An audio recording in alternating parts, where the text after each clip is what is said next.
నమస్తే మామ. ఎలా ఉన్నావు మామ? చూసి అల్లోలు అయిపోయిందే. ఊరే ఇప్పుడే అదే ఛానల్ స్టార్ట్ చేసింది, మమ్మల్ని ఎప్పుడు చూసినారు అని డౌట్ రాజు మీకు. అలా చెప్పాలి మామ. Actually by the way I'm Kiran from Hyderabad. ఈ ఛానల్ పర్పస్ ఏంటంటే నీకు ట్రూత్ని పరిచయం చేద్దాం డిసైడ్ అయినా మామ. అసలు ట్రూత్ అంటే ఏంటనే డౌట్ వస్తుంది కదా నీకు. డోంట్ వరీ మై ఓనా. కొన్ని ఎగ్జాంపుల్స్ చెప్తా చూడు, నీకు అర్థమైపోద్ది. ఫర్ ఎగ్జాంపుల్, ఇంకో ఈ బాటిల్ ఉందనుకో, దీన్ని పైకి విసిరేస్తే ఏమవుద్ది? కింద పడుద్ది వచ్చి.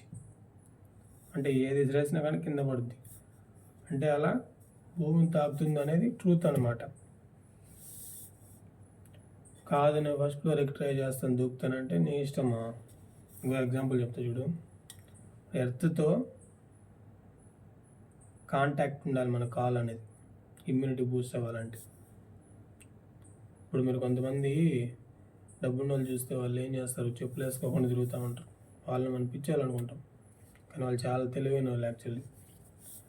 అలా ఎర్త్తో కాంటాక్ట్లో ఉంటే కాలు చాలా హెల్తీగా ఇమ్యూనిటీగా ఉంటుంది అనమాట. అట్లా షూ వేసుకొని ఇష్ట ప్రకారం ఎప్పుడు చెప్పులు వేసుకొని తిరుగుతామంటే కాలు సెన్సిటైజ్ అవుతాయి, నీకు ప్రాబ్లమ్స్ వస్తాయి అనమాట. సెన్సిటివ్ ప్లాంట్ లాగా తయారవుతాం. టచ్ మీ నాట్ ఉంటుంది చూసే వాళ్ళగా. ఏదైనా తగిలినా కూడా, చిన్న దుమ్ము వచ్చినా కూడా, డస్ట్ అలర్జీ రావడం, తగిలినా కూడా జస్ట్. సో మదర్ ఎర్త్తో కాంటాక్ట్లో ఉంటే నీ హెల్త్ ఇంప్రూవ్ అవుద్ది అనేది ఇక్కడ ట్రూత్ అనమాట. అండ్ ఇంకో ఎగ్జాంపుల్ చూడు. Every human being is unique, ఇది ట్రూత్ స్టేట్మెంట్. దీని ఎక్స్ప్లెనేషన్ ఏంటంటే, ఇప్పుడు ఏ కపుల్ తీసుకో, ఏ ఫ్రెండ్షిప్ అయినా కానీ, ఫ్యామిలీ అయినా కానీ, what ever,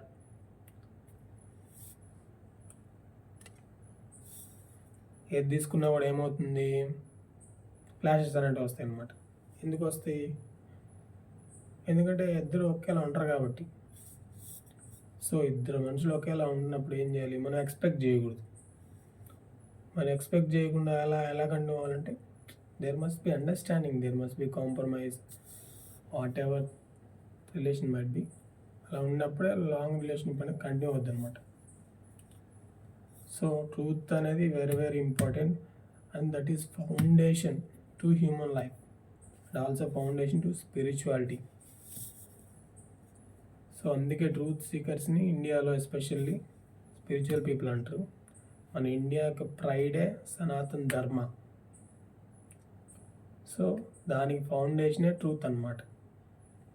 so what is Sanatan Dharma అనే డౌట్ వస్తుంది మీకు. I will tell you, no problem. Sanatan Dharma అంటే ఏంటంటే, ఇట్స్ డివైడెడ్. సనాతన్ అంటే ఎటర్నల్, ధర్మ అంటే లా. ఎటర్నల్ మీన్స్ ఎప్పటి నుంచో ఉండేది, అంతం లేనిదని. లా మీన్స్ దట్ ఈస్ ధర్మ. సో అది అలా ఎందుకు పెట్టారంటే పేరు, సనాతన ధర్మ అనేది యాక్చువల్గా సోల్ బేస్డ్ స్పిరిచువాలిటీ అనమాట. సో మన ముందు యాన్సిస్టర్స్ ఎవరైతే ఉన్నారో, ఈ సేజెస్, గొప్ప గొప్ప యాసిటిక్ మిస్టిక్ పీపుల్ ఎవరైతే ఉన్నారో, వాళ్ళన్నీ స్టడీ చేసి సోల్ లెవెల్లో, మనకి యాక్చువల్గా ఎంతవరకు తెలుసు, బాడీ మైండ్ వరకు తెలుసు. కానీ beyond body and mind there is energy layer, aura, and soul is there, which was bounded by karmic structure అనమాట. మన మెమరీ అయితే ఏదైతే ఉందో, మన ఐడెంటిటీస్ క్రియేట్ చేసుకుంటాం కదా, నీ పేరు, నీ కెరీర్, నీ ఫ్యామిలీ, నీ నేషన్, నీ రిలీజియన్, సో అండ్ సో అని. సో వాటన్నిటితో అది బౌండ్ అయి ఉంటుంది ఆ సోల్ అనేది. సో అది బయటికి రావడానికి ట్రై చేస్తుంటుంది అనమాట సోల్ అనేది. సో దాన్ని బయటకు వచ్చి కాస్మస్లో, యూనివర్స్లోకి ఎప్పుడైతే కలిసిపోద్దో, ఆ ప్రాసెస్నే లిబరేషన్, సాల్వేషన్, మోక్షం, ఇంకొన్ని రిలీజియన్స్లో అయితే నిర్వాణ అని అట్లా అని పిలుస్తారు, పేర్లు వేరంతే. కాన్సెప్ట్ ఏంటంటే, freedom is the ultimate goal అనమాట హ్యూమన్ బీయింగ్కి.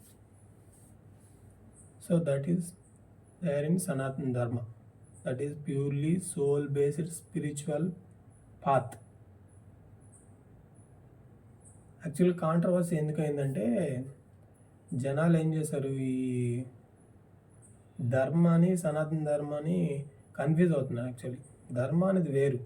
ధర్మాలు ఎలా అంటే అవి వాళ్ళు జనరేషన్ టు జనరేషన్ కొన్ని కొన్ని రూల్స్ మార్చారనమాట. లైక్ ఇప్పుడు మన కాన్స్టిట్యూషన్ ఎలా అయితే అమెండ్మెంట్ చేశారో అలా మార్చుకుంటూ వచ్చారనమాట. అంటే ఒకప్పుడు సత్యం ఉంటే అది ఇప్పుడు వర్కౌట్ కాదు కదా. సో అలా అనమాట. సో ధర్మ వేరు, సనాతన ధర్మ వేరు. Dharma is outdated, no need to follow. Constitution follow అయితే సరిపోద్ది హ్యూమానిటీ పాయింట్ ఆఫ్ వ్యూలో. సనాతన ధర్మ అనేది స్పిరిచువల్ కాబట్టి అది పర్సనల్ చాయిస్. ఈవెన్ నువ్వు టెంపుల్కి అయినా వెళ్ళడం అనేది నీ పర్సనల్ చాయిస్. అక్కడ పాజిటివ్ ఎనర్జీ బేస్డ్ కాబట్టి అది అందుకని వెళ్తే నీకు బెనిఫిట్ అవుద్ది, కొంచెం మోటివేషన్ అనమాట. ఇంబైబ్ చేసుకుంటా ఆ దర్శన్ ద్వారా. సో కాన్సిక్రేటెడ్ ఎనర్జీ స్పేసెస్ అవి. సో సనాతన ధర్మకి అవన్నీ ఒక ఫిజికల్ ఫార్మ్స్ లాగా అనమాట. అందుకని అయోధ్యలో అంత ఇష్యూ జరిగింది ఆ టైంలో. అన్ని సంవత్సరాలు జనాలు అంత ఎమోషనల్ ఎందుకు అటాచ్ అయ్యారంటే that is the main reason. ఆ సనాతన ధర్మ కల్చర్ ఎక్కడ పోతుందని డిగ్రేడ్ అవుతుంది కదా ఆల్రెడీ వెస్టర్నైజేషన్ అవ్వడం వల్ల. సో అందుకే అంత కాంట్రవర్సీ ఈ మధ్య కూడా చాలా జరుగుతూ ఉన్నాయి. That is the main reason. So it is purely personal, please గుర్తుపెట్టుకోండి ఆ పాయింట్. కాన్స్టిట్యూషన్ విషయానికి వస్తే దట్ ఈస్ అప్డేటెడ్ ధర్మ actually.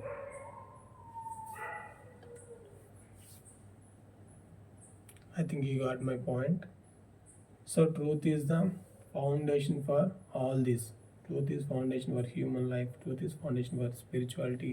Truth is foundation for సనాతన ధర్మ. ఏ రిలీజన్లో చూసుకున్నా కూడా ట్రూత్ అనేది కంపల్సరీ అనమాట. సో ఆ ట్రూత్ని మీకు పరిచయం చేయాలనేది నా ఇంటెన్షన్. సో నెక్స్ట్ వీడియోస్లో రిలేటెడ్ టాపిక్స్ చూద్దాం. Okay, thank you, bye.